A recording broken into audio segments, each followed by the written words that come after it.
Alexandre Molin, président des Domaines Scap de France, est notre invité. Bonjour Alexandre. Bonjour Laurent. Vous souhaitiez rebondir sur une activité qui vous tient à cœur, c'est la mise au clair sur le rapport de la Cour des comptes qui est sorti le 6 février dernier. Vous avez beaucoup parlé de ce rapport cette fin de semaine dans la presse. L'intitulé, c'est les stations de montagne face au changement climatique. Et vous trouvez que ça comporte un certain nombre d'inexactitudes et d'appréciations discordantes. Les termes sont clairs. Alors, pouvez-vous nous en dire un petit peu plus? Qu'est-ce qu'on peut dire sur ce rapport? Qu'est-ce qui vous a choqué finalement? Alors ce qui nous a choqué déjà, c'est une partie du contenu qui est basée sur des éléments qui sont erronés ou totalement faux. Et puis la communication des conclusions, donc forcément négatives, puisqu'il n'y a pas les bonnes données d'entrée, qui est une communication très forte de la Cour au moment des vacances, entre guillemets, pour faire le buzz. Et on a subi ce buzz. On a voulu prendre le temps de se poser, de réfléchir, d'analyser le rapport et de vraiment voir à l'intérieur où étaient les incohérences. Vous parlez de décalage avec la réalité économique globale de l'activité de DSF. Est-ce qu'on peut en savoir un peu plus sur les 3 points qui vous ont choqué, qui sont l'eau, la subvention et le classement de vulnérabilité? Effectivement, il y a 3 points qui ont beaucoup plus marqué dans les esprits, qui ont été beaucoup communiqués aussi par la Cour des comptes et qui sont totalement erronés. Quand sur l'utilisation de l'eau pour la neige de culture, alors c'est un emprunt qu'on fait à la nature, la Cour annonce qu'on préempte 8% de ce qui est utilisé en Savoie. La réalité, parce qu'ils ont volontairement masqué la plus grosse utilisation, c'est que notre utilisation, c'est 0,1% de l'eau qui est utilisée. Donc quand on multiplie par 81 chiffres, forcément, il y a une volonté de donner l'impression que c'est beaucoup plus gros. Et dans le débat, ça n'amène rien. Et au contraire, ça pousse à discréditer quelque chose qui n'est pas la réalité. Après, le deuxième point vient sur les subventions, entre guillemets, que les exploitants toucheraient. Aujourd'hui, dans le premier rapport, ils n'étaient pas à 150 millions d'euros, ils avaient estimé que c'était 400 millions d'euros, en partant de 10 petites stations et en extrapolant ça sur toute la profession.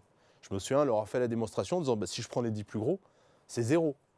Ils me disent votre chiffre est faux. Je dis le vôtre aussi. Aujourd'hui, ils ont fait une cote mal taillée à 150 millions d'euros à peu près, en disant que les petits étaient subventionnés à hauteur de 30% et les exploitants moyens entre 10 et 15 millions étaient subventionnés à 15%. Nous avons fait un sondage sur un panel des moins de 10 millions d'euros où eux arrivent à 30%, on arrive à 10%. Et sur plus qu'un panel, parce que tous les exploitants nous ont répondu dans la tranche de 10 millions à 15 millions, on n'arrive pas à 15% comme eux, on arrive à 1,5% de subvention. Donc encore une fois, les chiffres sont énormément gonflés. Ce n'est pas sur une base claire que ces chiffres sont annoncés et ils ont juste tendance à porter un discrédit comme quoi nous vivons, entre guillemets, sous perfusion. La réalité, elle est tout autre. Donc nous attendons de ce rapport qu'il soit très clair, très factuel et qu'il soit un outil pour l'avenir pour qu'on puisse travailler sur la vie des stations et sur leur avenir. Et on en vient Les stations, c'est le 3e thème, justement, la vulnérabilité. Oui.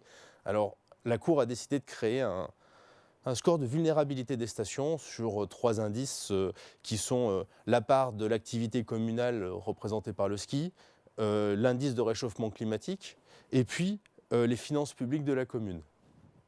Déjà, pourquoi les finances publiques de la commune? Puisque aujourd'hui, il y a des délégataires qui sont en place dans beaucoup de stations.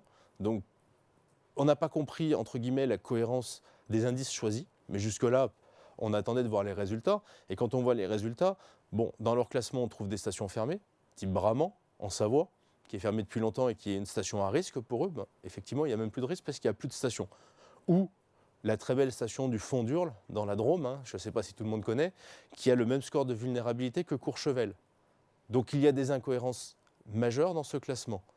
Qui porte le discrédit? Qui, entre guillemets, je vais citer un autre exemple, sur le domaine Scap Décibel, on a tous vu sur les plateaux télé nationaux la Toussuire être discriminée, comme quoi ça fait partie des 10 stations les plus à risque. À 1800 mètres d'altitude, avec plus de 50% du domaine plein nord, on ne comprend pas. Par contre, la station la plus viable sur le domaine skiable était Saint-Colomban-des-Villars. Bon, la météo, au mois de février, a décidé de montrer qu'ils s'étaient certainement trompés dans leurs calculs et dans la viabilité des stations. Comment peut-on en arriver là? On ne sait pas, mais nous, ce qu'on demande, c'est qu'on parte d'éléments clairs pour faire un rapport qui permette de construire l'avenir. Et ce n'est pas en partant avec des approximations ou des erreurs qu'on arrivera à avoir un débat apaisé qui nous permette de travailler sur l'avenir. Ce que nous avons mis dans notre lettre de 18 pages que nous avons écrit au premier président Pierre Moscovici, c'est des éléments des scientifiques. Quand ils disent que en 2050, il ne restera que quelques stations. Aujourd'hui, ce n'est pas ce que dit le CNRS. Le CNRS dit que sur 143 stations dans les Alpes, si on est à +2, il y a 10 stations qui seront en grande difficulté. 20 ou 30 si on est, entre guillemets, à +3, ce qui pourrait être une trajectoire raisonnable. Donc de quelques, parce que quand on dit quelques, c'est 10, 15, 20, à plus de 100, c'est-à-dire, voilà, il y a des choses qu'on aimerait qu'ils utilisent, les documents des scientifiques, pas les nôtres, ceux des scientifiques. Alors on a l'impression qu'il y a un bras de fer qui se dessine entre vous et ce rapport et cette cour. Non, ce n'est pas un bras de fer, c'est qu'on a été outré de ce qu'on a entendu, de ce qu'on a lu, qui est totalement faux. On a vu qu'il y avait une voie juridique qui nous permettait d'écrire et de demander la modification. Donc on a pris le temps, entre le moment où on l'a découvert et maintenant. On n'a pas voulu surréagir tout de suite. Nous avons analysé, nous avons pris le temps d'auditer et nous avons envoyé ce courrier très précis avec des demandes de modification. La Cour a 2 mois pour nous répondre. On espère qu'on aura l'occasion de dialoguer avec eux pendant ces 2 mois pour obtenir les rectifications logiques sur des éléments factuels et non contestables. Vous êtes déjà rentré en contact avec eux directement suite à ce rapport ? Nous avons vendredi dernier envoyé par recommandé, parce que c'est comme ça que la procédure nous l'impose, ce courrier de 18 pages au Premier président et nous l'avons glissé par mail au greffe pour qu'ils aient l'information tout de suite. Voilà. Et puis c'est un moment... on ne veut pas se laisser accuser de choses dont on n'est pas coupable à un moment dans n'importe quel acte de justice, parce que c'est quand même des magistrats, il y a des procureurs, il y a des magistrats dans les cours régionales ou dans la cour nationale.